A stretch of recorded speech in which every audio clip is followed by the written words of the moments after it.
What's going on, everyone? Logan's Third here. Today I'm making a video. I'm going to be talking about one of my strongest lifts and how you can improve at it. And it is going to be deadlift. Some people say that squat is the king of all exercises. I say it's deadlift. It's by far the most practical movement. You're basically just picking a weight up off the ground to lock out. You do that all the time. Builds the most real world strength and one of the best exercises all around. Hits your entire posterior chain, your back, your traps, your glutes especially, your lower back, your hamstrings, just everything. Great movement. But anyways, I feel like it's one movement that a lot of people don't do because of fear, when really it's actually one of the safer movements if you do it right. One of the best ones you can do, actually. But anyways though, I'm basically going to be giving some advanced tips on how to improve your deadlift, like once you're in the intermediate to advanced level, because when you're a beginner, it's really easy to improve your deadlift. Just like pick a basic rep scheme and you can probably add weight like every session for a while. You'll see your deadlift go up like 20 to 40 pounds a month for a long time until you usually get to around like 315 to 405, depending on stuff like your weight, your height, your leverages, your genetics, stuff like that, age.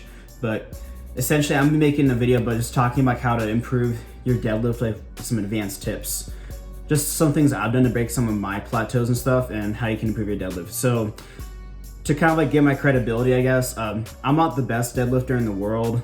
As far as absolute strength goes, I don't think I'm very strong in deadlift, but if you look at pound for pound strength, I would say it's a different story. I pulled 475 over a year ago now, and I weighed about 147 pounds then, so it was like a 3¼ times body weight deadlift, right around there.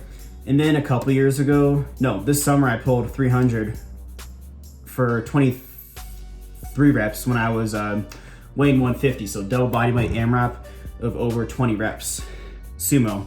And then you might be thinking, oh, you're only good at sumo, you can't do conventional. Well, you're wrong if you think that, because a couple years ago, my senior year in high school, I pulled 365 for 19 touch and go reps mostly, and I weighed around 158 then. So pound for pound, I'd say I'm a pretty good deadlifter.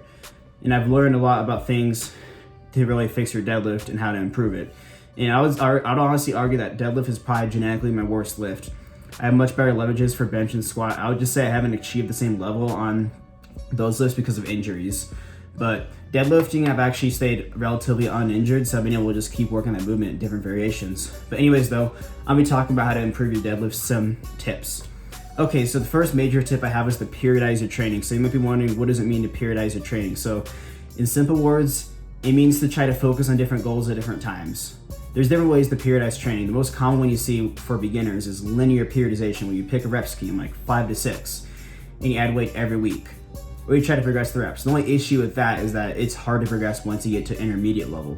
So you can try DUP, where you have like a different rep scheme every week, or you can do what I like to call block training, which I think is personally the best for building long-term strength, where essentially you have different goals at different blocks, which are different like periods of time, usually like a couple weeks to up to a few months. But essentially, I actually have a visual to show this because it's kind of easier to explain. So strength is like built like in a pyramid. Like your power and long-term strength is built in a pyramid. So for example, the best way to like build long-term strength is to first like focus on muscular conditioning. So for example, so you're gonna wanna like improve the endurance and conditioning of the muscles you currently have. That way they're used to handling the tolerance of weight training and lifting. So this is like, you usually wanna do a little block of this, then eventually progress to hypertrophy. So usually the rep ranges for muscular like conditioning phases will be like over 15, over 20. But for hypertrophy, it's usually gonna be in the 8 to 15 range. Obviously with bodybuilding, I've learned there's a lot more to it, but those are your typical rep ranges you're gonna see for hypertrophy. Then you're gonna move up to strength after building more muscles. So you've already like built the endurance muscles. Now you've built some more muscles. Now you wanna get them stronger. So what you're gonna wanna do is you wanna build more strength, more tolerance to heavier weights. So you're usually gonna be lifting like in the 3 to 6 rep range, usually, sometimes up to 8 reps, but usually like the 3 to 6 range is the goal limit for strength. After you have a good solid foundation of strength, then you want to move it to power, which is where you're going to do like sets of 1 to 3 reps, doubles, singles. Then finally you peak up to your 1 rep max. So essentially you're going to like start out here and kind of pyramid, gradually lower your reps up as you get heavier in weight and get stronger over time. That's a good way to periodize your training. I found that with deadlift, I would like do well when I had longer hypertrophy blocks, or I was lifting over 10 reps. Then I'd switch over to strength phases, then eventually power. I found that was great for building long-term strength. And even if it took a while, I was always guaranteed PRs after months and months, which is eventually what's gonna be like once you get more advanced. But anyways, that's my first tip. My second tip for improving a deadlift is gonna be to actually switch your variations. So I found that for me, when I was like stuck on one variation, for example, conventional forever, I would switch to sumo and see a ton of progress, hit new rep maxes, 1 rep maxes, hit new PRs. I would do good for a while of that, then I would just get stuck. There was like probably like almost a whole year I just kept trying to pull sumo and I never had any progress, like after a while. I switched to conventional for a while and I started noticing progress there. Then I switched back to sumo and got all kinds of PRs. So I found that just trying to pound the same variation out over and over again doesn't really work well. Your best bet is to try to switch things over time. So again, have different training phases where you focus on different variations. So for example, like I was just talking about here, maybe for your endurance and hypertrophy block, you do conventional. Then once you get to the heavier weights, you pull sumo if that's like your preferred competition stance. One thing I want to note too is that everyone's different. Some people do better conventional, some do better sumo. So don't be like, hey, you're a pussy for pulling sumo. No, like anyone that says that is a total bozo. They're a clown because they'll try to say that to me and I'm like, okay, well I've pulled 475 sumo. I've also pulled 4 or 5 for like over 6 conventional. So I'm probably like in the 455 range conventional. So I'm actually pretty close. I can do conventional well too, so get out of here.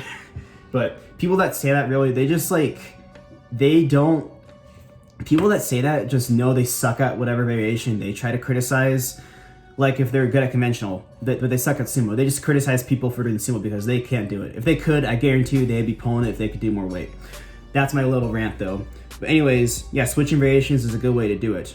Typically, you're gonna wanna focus like maybe like more on your less preferred stance for your hypertrophy phases, and then like your preferred pulling stance for your competition or strength building phases. But that's my next tip. Okay, so my third tip is gonna be to focus on your weak points. So what point of the lift is weak for you? What part do you struggle with? What part is your sticking point? For me, I always found that it was usually my lockout with sumo. And when I first started, that was actually actually pulling off the ground.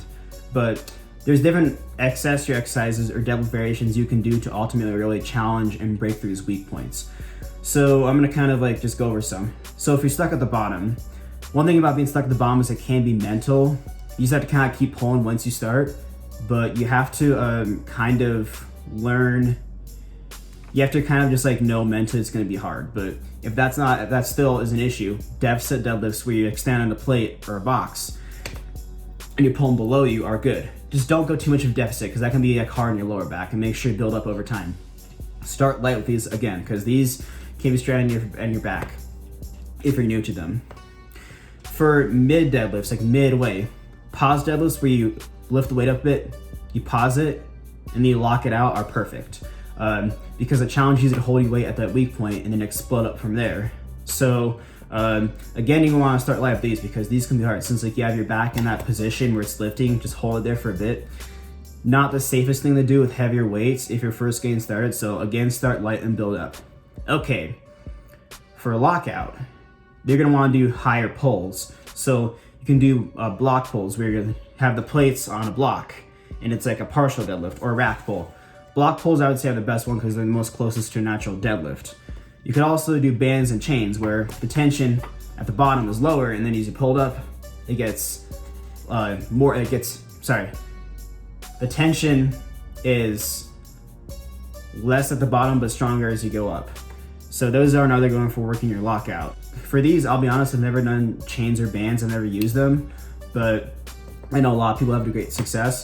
For block and rack pulls, you're gonna be able to go a lot heavier than deadlifting, to be honest, but you don't, again, wanna start way too heavy because that's how you get injured. Work up to it over time.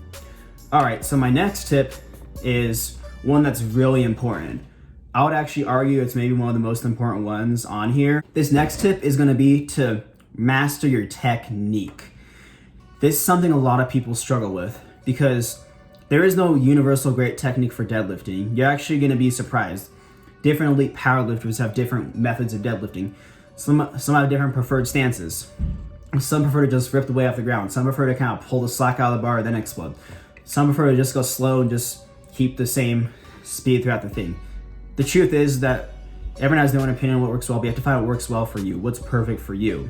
For me, what I prefer to do is sumo, my preferred competition pole stance, I guess you could say, is I do a semi-close stance. I have a ridiculously close grip too. For me, I feel like I have control over the weight and I can feel the bar bend. It makes it easier for me. I pull the slack out of the bar and pull myself down position, then I explode up. That's what I prefer to do. But for you, you might prefer to go slow off the ground. It's different for everyone. Generally, explosiveness is better, but some people just do better with different position and stances. As far as like pulling the slack out of the bar goes, this is one that's important because if you just like try to pull a straight bar, it has all these weights. The thing is, like, once the weights get heavier, the bar is gonna bend. So let's say you just try to pull the straight bar up. What's gonna happen is it's gonna bend first. It's gonna bend, and you're gonna be stuck at the bend. That's why it's important you pull the bend out of the bar first, and then you explode up. This is one thing that's important. Okay, so now that I've basically talked about like things you can do to improve your weak points, how to structure your training, and master your technique. Now I'm just gonna talk about some things you kind of focus on other than just your specific deadlift training to improve your deadlift. Okay, so the first step is going to be to improve your overall leg strength. So obviously your legs are greatly involved with deadlift. So getting stronger legs will help with that. Improving your squat will usually help with that a lot. For me, I found that once I improved my squat a lot, I noticed a lot faster progress on my deadlift. But you're going to want to especially focus on your hamstrings for deadlift because it's typically a posterior chain movement. So improving your glute and hamstring strength is going to help you a lot with improving your deadlift. The next muscle group you're going to want to improve is your back because your back is actually largely used in your deadlift. So I found that for deadlifts, the best ones for improving your deadlift, like back exercises, not including lower back exercises, are explosive rows. So typically for bodybuilding, which I've noticed is you want to do more controlled rows. For powerlifting and more explosiveness, it's actually good to do more explosive rows. That's what I've kind of seen. But in my opinion, the best ones are pendlay rows off the ground, where you basically, it's like a bent over rope. You start on the ground, you just like row it off the ground, explosive, all the way up. You don't half wrap it, but you can move your body, you can move your torso up a little bit, but not like too much. But I found that's great for improving your deadlift. When I pulled my 475 pound deadlift at the end of my cut, I was weighing like, I was actually doing like 300 pounds on pendlay rows. Not like the best form, obviously, but I was still pulling up off the ground, getting that full range of motion, building explosive strength, focusing on my type 2 muscle fibers, which are the fast twitch fibers. So this is another tip for improving your deadlift. Some other good row variations will be dumbbell rows and barbell, but I just like typical barbell rows, like the like just like heavy rows, or a little bit of momentum. But I found that for the best ones for deadlift are definitely pendlay rows off the ground. All right, so the next thing you want to focus on is your mobility and stretching and recovery, because this is important for not only getting in position, because if you're not too tight and just like staying looser, but for your longevity. Doing your stretching, making sure like you're not like super tight all the time, rolling out tight muscles with a foam roller or a lacrosse ball or massage gun, or going to a massage therapist. Whatever works for you or you can afford to do, that's important for maintaining your muscle longevity, so it's not too tight and you don't get injured during training, because the more time you're injured, the less time you get to train, the longer it takes to get to your goals. So mobility and stretching is important for longevity, so definitely don't neglect it. All right, so this next tip is not really related to training, but it's actually related to, I guess, diet a bit, but just overall, I guess. But it's gonna be to not get too high in weight / body fat. Everyone has different body fat set points and weight set points genetically, so this is going to be different for everyone. But the thing I found for deadlift is that it is the one lift where gaining a ton of weight infinitely will actually not help you. With squat and bench especially, having more fat and cushioning, or just more weight overall, will help you lift more weight. For deadlift though, you're going to actually have this struggle because it might make your leverage weird. It won't make it as easy to get in a proper position. I've actually found that when I did cuts, I've gotten stronger on deadlift. Whenever I cut or diet and get like lean or shredded, I find that my bench always goes down. My squat usually stays the same. My deadlift usually actually either stays the same or goes up. When I did my crazy weight loss, my first cut a couple years ago, which was I did a lot of stuff wrong, went way too hard. I ended up actually keeping my deadlift the same, despite losing like almost 50 pounds. So pound for pound, I became a lot stronger on deadlift. And it's because your leverages don't really actually get better from losing weight. So I've noticed like when I've gained too much weight too, like once I get to a certain body fat percentage or weight, my deadlift just stagnates and I can't go up from there.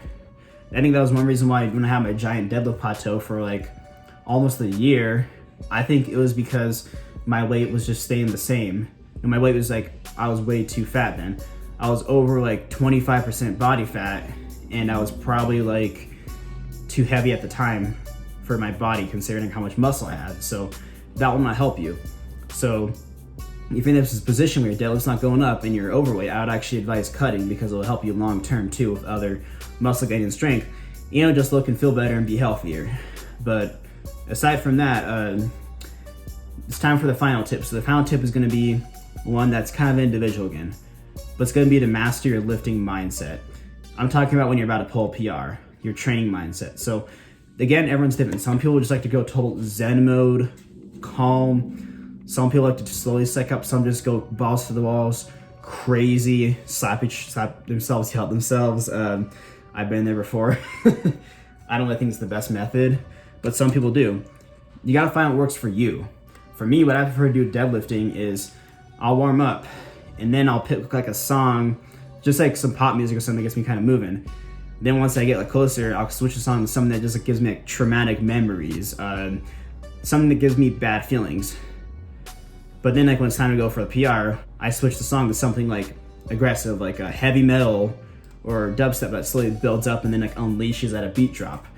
Like I'll listen to BFG Division. It's a song from the Doom soundtrack that I really like, but that's what I'll do. I'll switch to there and then like I'll get in the zone.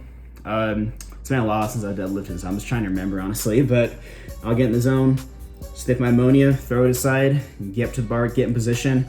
Once like the beat drop goes, I'll rip the weight off the ground.